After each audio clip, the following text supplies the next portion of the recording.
अस्सलामुअलैकुम। आपने real estate के MLM के बारे में तो जरूर सुना होगा, लेकिन आज भाई आपको वर्टिकल रेजिडेंशियल रियल एस्टेट के LML के बारे में बताएगा कि जिसकी वजह से कब आपका अपार्टमेंट फ्लैट होता है और कब आपका अपार्टमेंट स्वीट होता है ये पता लग सकता है।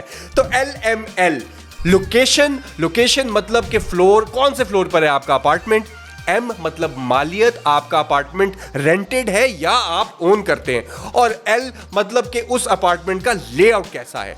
लेकिन एक वार्निंग, इस वीडियो को देखकर आपके इल्म में शदीद इजाफा हो जाएगा और थोड़ी देर के लिए अच्छा सा महसूस होगा, लिहाजा इस फीलिंग को लंबी देर तक बरकरार रखने के लिए इस चैनल को सब्सक्राइब जरूर कीजिएगा। चले, बहुत लंबी हो गई, अब सीधे मुद्दे पे चलते हैं ठा करके। तो LML के मालियत को समझ लेते हैं, मतलब कि क्या किराए पर है, क्या आपकी ओनरशिप पर है। और इन दोनों से नाम में फर्क पड़ता है बाहर के मुमालिक में। मिसाल के तौर पर अगर आप ओन करते हैं अपने यूनिट को तो उसको कॉन्डोमिनियम कहते हैं। कॉन्डोमिनियम का शॉर्ट फॉर्म होता है कॉन्डो। और अगर आप किराए पर लेते रहें तो फिर उसको अपार्टमेंट कहते हैं। अब पाकिस्तान में क्योंकि कॉन्डो से तो हमने कोई और ही मतलब निकाल लेना था, समझ रहे हो तो सबने आसान समझा कि पाकिस्तान में फिर अपार्टमेंट्स ही बोल दे, बेशक किराए पर हो या ओनरशिप पर हो। तो भाई ठीक है, चल रहा है तो चलने दो। तो अब हम आएंगे LML की लोकेशन के ऊपर। लोकेशन मतलब कि ये अपार्टमेंट कौन से फ्लोर पर है और इसकी वजह से इसकी डेफिनेशन पर क्या फर्क पड़ता है। तो सबसे पहले हम बात करते हैं गार्डन अपार्टमेंट की। गार्डन अपार्टमेंट, जिसको आप ग्राउंड अपार्टमेंट भी कह सकते हैं, आमतौर पर ऐसा अपार्टमेंट होता है जो ग्राउंड फ्लोर पर होता है और इसके साथ कोई भी गार्डन कनेक्ट करता है, कोई स्विमिंग पूल एरिया कनेक्ट करता है, कोई भी ऐसी लैविश फैसिलिटी जो वैसे तो पूरे अपार्टमेंट बिल्डिंग के लिए लेकिन ग्राउंड फ्लोर के साथ जरा डायरेक्टली कनेक्टेड है, तो इसको हम गार्डन अपार्टमेंट कहते हैं। और यही अपार्टमेंट अगर किसी भी अपार्टमेंट बिल्डिंग की आखिरी मंजिल पर हो तो उसको कहते हैं पेंट हाउस। अच्छा, जरूरी है नहीं कि किसी भी आखिरी मंजिल पर हो, डेवलपर्स आमतौर पर किसी नीचे वाली मंजिल पर भी इस अपार्टमेंट को पेंट हाउस कहते हैं, क्योंकि कोई भी अपार्टमेंट जो सबसे लग्जोरियस हो, जिसका सबसे अच्छा व्यू हो, सबसे बड़ा साइज हो, वो पेंट हाउस कहलाया जा सकता है। लेकिन आमतौर पर वो आखिरी मंजिल वाले ही पेंट हाउस कहलाते हैं।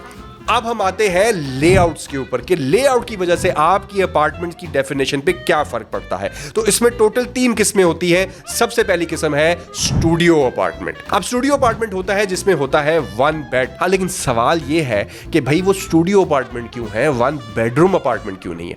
तो जनाब मुलाहिजा फरमाइए। तो ये 2 किस्म के लेआउट्स हैं 1 बेडरूम अपार्टमेंट के। एक तरफ है स्टूडियो अपार्टमेंट और एक तरफ है 1 बेडरूम अपार्टमेंट। फर्क क्या है, गौर करें। एक अपार्टमेंट का स्टाइल बिल्कुल खुला है कि एंटर होते साथ ही सब कुछ नजर आता है, और दूसरे में बेडरूम के इर्द गिर्द एक 4 दीवारी है, और यही फर्क होता है।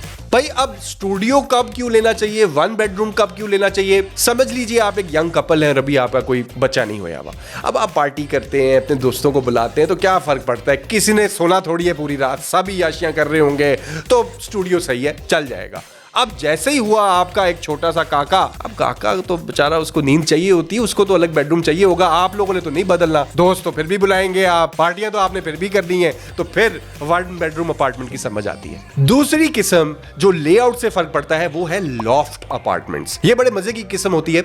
इसमें 2 चीजें होती है जो इंपॉर्टेंट होती हैं। एक होता है कि ये 2 फ्लोर्स पर होता है, ऊपर वाले फ्लोर से सारा अपार्टमेंट नीचे नजर आता है, और आपकी सीलिंग हाइट जो है वो मिनिमम 12 फुट से स्टार्ट होती है। आमतौर अपार्टमेंट्स जो है 9 फुट की सीलिंग हाइट पर होते हैं, ये वाला 12 फुट पर होता है। अच्छा, लॉफ्ट अपार्टमेंट्स कोई डेवलपर स्पेशली नहीं बनाता, ये आमतौर पर बाहर के मुमालिक में कन्वर्टेड बिल्डिंग्स होती हैं। मिसाल के तौर पर कोई ऑफिस बिल्डिंग थी या कोई इंडस्ट्रियल बिल्डिंग थी, उनका कोई काम नहीं चला, अब किसी और डेवलपर ने टेक ओवर किया और उसके अपार्टमेंट्स बना दिए, तो अब वो हाइट्स तो नहीं छेड़ सकता बिल्डिंग की, पाइप्स भी नजर आ रहे होते हैं, ड्रेनेज नजर आ रहा होता है, क्योंकि वो रेजिडेंशियल के तौर पर नहीं बनी हुई होती, वो वैसे तो ऑफिस या इंडस्ट्रियल यूज के लिए बनी होती है, लेकिन उसका रेजिडेंशियल यूज होता है। तो ये होता है लॉफ्ट अपार्टमेंट। मेरा अपना तो कभी कोई एग्जांपल नहीं बना ऐसे किसी लॉफ्ट अपार्टमेंट में रहने का, लेकिन मैं एक दोस्त की तरफ गया था और आई डोंट थिंक ये पाकिस्तानी एनवायरनमेंट में कोई बहुत अच्छा लगेगा। और अब हम आते हैं आखिरी किस्म जो लेआउट से फर्क पड़ता है अपार्टमेंट की डेफिनेशन पे, वो है फ्लैट। आपका और मेरा फेवरेट टर्म जो पाकिस्तान में हम यूज करते हैं। By the book definition flat की तो ये है, किसी भी फ्लोर पर मल्टी स्टोरी बिल्डिंग के एक अपार्टमेंट हो तो वो फ्लैट है। डजंट मैटर कि वो लग्जोरियस है नहीं है, हर फ्लोर पर एक अपार्टमेंट होना हो तो वो फ्लैट कहलाएगा। अब ये आखिरी किस्म जो लेआउट से तो नहीं फर्क पड़ता, इसके ऊपर ये एक अलग ही टर्म होती है, ये होती है स्वीट। आपका अपार्टमेंट स्वीट कब बन जाता है? स्वीट एक ऐसी टर्म है जो आम तौर पर रेजिडेंशियल अपार्टमेंट्स में कम इस्तेमाल होती है, बल्कि शायद नहीं होती। ये ज्यादातर होटल्स या B&Bs ये इस तरह की कमर्शियल एंटिटीज यूज करती हैं। स्वीट होता क्या है, वो इसलिए यूज करते हैं क्योंकि इसमें कमरे कनेक्टिंग होंगे, 2-3 दरवाजे लगे हुए होंगे, 2-3 कमरे अटैच हो जाते होंगे, ज्यादा बड़ा एरिया होगा जिसमें लाउंज भी है, किचन भी है। तो जैसे वो स्टैंडर्ड कमरों से फर्क निकालने के लिए स्वीट करते हैं। एक रेजिडेंशियल बिल्डिंग जिसके अंदर शायद अपार्टमेंट्स हैं, लेकिन एक फ्लोर है जो उन्होंने किराए पे भी दिया हुआ है और वो बनाया ही उन्होंने इस पर्पस के लिए था, तो उसमें वो कह सकते हैं कि जी ये स्वीट नंबर 1 है, स्वीट नंबर 2 है, क्योंकि बड़े अपार्टमेंट साइजेस हैं और हैं सब कमर्शियल पर्पसेस के लिए। तो ये थी आज की वीडियो जिसमें आपको अपार्टमेंट्स का LML पता चला और सारे किस्म के जो अपार्टमेंट के नाम होते हैं वो किस चीज़ के लिए होते हैं, कब यूज़ करने होते हैं, ये सारा कुछ आज आपको पता चल गया। तो अब आपको बेशक फ्लैट चाहिए, कॉन्डो चाहिए, पेंट हाउस या अपार्टमेंट चाहिए, तो भाई का इनबॉक्स हाजिर है। और जो हम प्रोजेक्ट्स अपने खुद भी कर रहे हैं मुख्तलिफ शहरों में, उनके लिंक्स मैंने अपनी डिस्क्रिप्शन में दिए हुए, तो ज़रूर देखिएगा। आपने इन्वेस्टमेंट करनी है या अपने लिए चाहिए, उनको ज़रूर विजिट कीजिएगा। इसके साथ साथ मेरी बाकी जो वीडियोज़ हैं उनको भी ज़रूर देखिएगा। इल्म भी है, शुगल भी है। तो थैंक यू फॉर वॉचिंग। इजाज़त दीजिए। अल्लाह हाफिज़।